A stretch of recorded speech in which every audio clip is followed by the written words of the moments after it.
بسم اللہ الرحمن الرحیم۔ سامعین ناظرین، اس میں کوئی شک نہیں کہ صحاح ستہ کی تمام آپ احادیث کو دیکھ لو جہاں رسول اللہ صلی اللہ علیہ وآلہ وسلم نے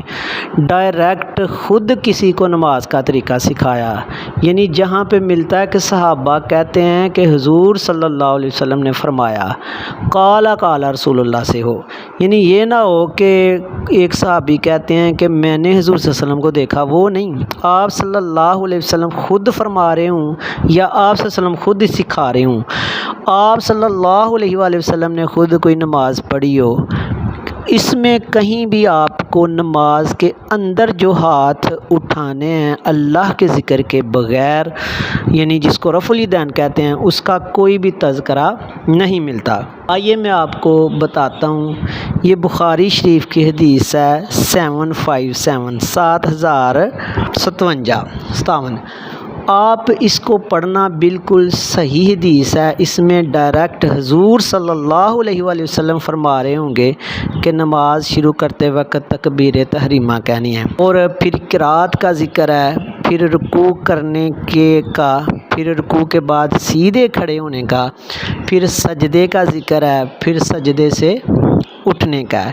اس میں وہ حصہ آ رہا ہے جس میں آپ صلی اللہ علیہ وسلم نے رفع الیدین کا کہنا تھا، بالکل نہیں کہا، کوئی اس کا تذکرہ نہیں۔ اسی طرح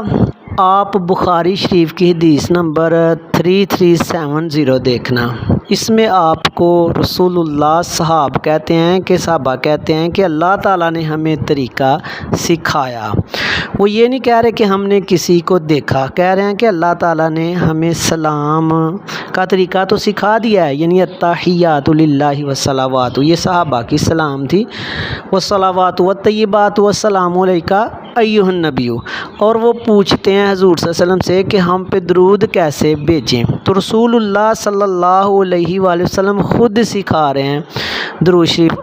کہ اللہم صلی علی محمد وعلی آل محمد کما صلیت علی ابراہیم وعلی آل ابراہیم انک حمید مجید، ڈائریکٹ آپ صلی اللہ علیہ وسلم کی انفارمیشن ہے۔ اچھا، اس کے بعد تک کوئی یہ کہہ سکتا ہے جی آپ نے جو پہلی حدیث بتائی اس میں تکبیر تحریمہ کا تو ذکر ہے، ہاتھ اٹھانے کا نہیں، تو یہ ابو داؤد کی حدیث ہے 747 اس میں تکبیر تحریمہ اللہ اکبر کیسے کہنا ہے، ہاتھوں کو نماز کے وقت جو شروع میں اٹھانا ہے اس کا بھی ذکر ہے، اور گھٹنوں پر آپ نے ہاتھ کیسے رکھنے ہیں اس کا بھی یعنی کہ ذکر ہے۔ ابھی آپ ابو داؤد کی جو ایک حدیث ہے 859، یہ ساری صحیح حدیثیں بتا رہا ہوں، اس میں بھی صحابہ کہہ رہے ہیں کہ حضور صلی اللہ علیہ وسلم نے فرمایا، ایسا نہیں کہ ایک صحابی کہے کہ میں نے دیکھا حضور صلی اللہ علیہ وسلم کو، آپ صلی اللہ علیہ وسلم ڈائریکٹ فرما رہے ہیں۔ اس حدیث میں آپ کو تکبیر تحریمہ کا ذکر ملے گا، اس کے بعد سورۃ فاتحہ پڑھنا،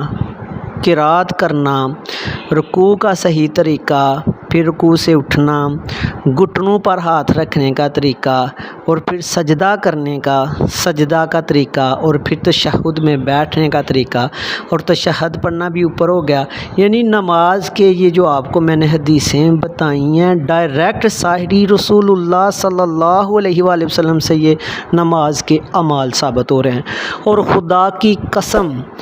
کسی بھی حدیث کی کتاب میں ڈائریکٹ آپ کو کوئی حدیث نہیں ملے گی کہ جس میں حضور صلی اللہ علیہ وآلہ وسلم فرما رہے ہوں کہ نماز کے اندر رفع الیدین کرو، بلکہ صحابہ سے جسٹ انفارمیشن ہے، اور صحابہ کی انفارمیشن بھی یاد رکھو وہ ایکسیپٹیبل ہے جس میں واضح اختلاف نہ ہو۔ رفع الیدین جو نماز کے اندر ہے، جتنی بھی حدیثیں ہیں آپ 20 لے لو، 10 لے لو، 15 صحابہ سے انفارمیشن ہے، اور اس میں واضح اختلاف ہے، یعنی کہ طریقے کے انداز میں اختلاف ہے، اور کہاں کرنا ہے وہ مقامات میں بے شمار اختلاف ہے، تو صحابہ کی وہ انفارمیشن لی جاتی ہے، تو جو تواتر سے ہو، جس میں واضح اختلاف بھی نہ ہو، اور بہتر تو یہ ہے کہ رسول اللہ صلی اللہ علیہ وآلہ وسلم سے وہ ڈائریکٹ ملتی ہو، تو ایسا کبھی نہیں کہ آپ کو ملے۔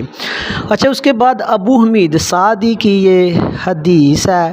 یعنی کہ اصحاب کے ساتھ ہی آپ بیٹھے ہوئے تھے، یہ اوپر اس کی نمبرنگ چل رہی ہے، آپ دیکھیں یہ بھی صحیح حدیث ہے to 8 کافی صحابہ کے ساتھ آپ بیٹھے تھے، یعنی صحابہ کے ساتھ، صحابہ کی ایک جماعت کے ساتھ، تو انہوں نے نماز کا طریقہ بتایا۔ اس میں جو میں نے حدیثیں بتائیں، اس کے علاوہ بھی نماز کی جو چیزیں رہ گئی ہیں وہ بھی ساری ہیں،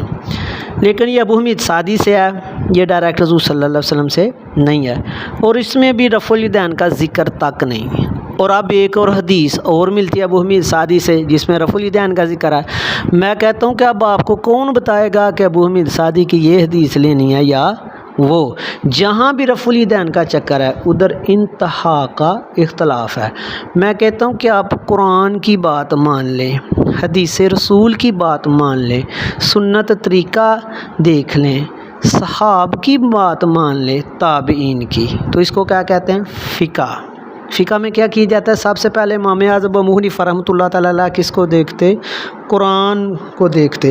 اور وہ ہماری طرح نہیں کہ تھوڑا سا قرآن پڑھ کے اردو پہ یعنی کہ ترجمہ سیکھ کے تو اپنے والدین کو بھی غلط ثابت کر دینا، صالحین کو اور سب کو غلط کرتے جانا، چھری چلاتے جانا۔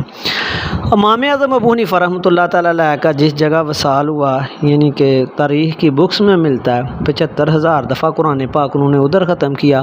اور وہ پڑھتے ہی رہتے تھے قرآن۔ ہمیں تو پتہ نہیں نہ ہوتا تو ہم یعنی کہ جو صحیح بات ہے اس کو غلط کرتے جاتے ہیں، اور انہوں نے یعنی کہ قرآن کی ماننی ہے۔ جو فقہ حنفی ہے وہ قرآن کو سب سے پہلے دیکھتے، پھر حدیث رسول کو، پھر سنت کو، پھر صحاب کا طریقہ، اور اس کے بعد پھر اجماع ہوتا۔